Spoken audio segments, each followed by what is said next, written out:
Caleb.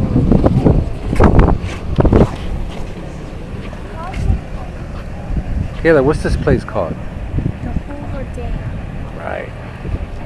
You know what it does? If we cross the street, you'll see that there's a river right there. Yeah. And this holds it back.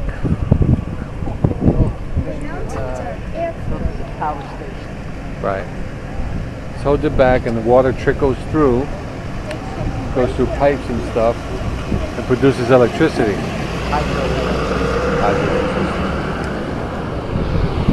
Thank you, smartass.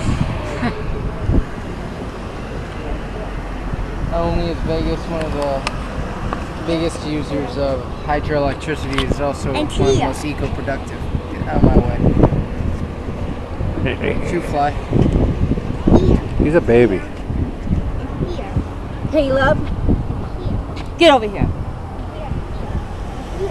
Stay away from your brother. You're bothering him. Here. Here. And here. And here.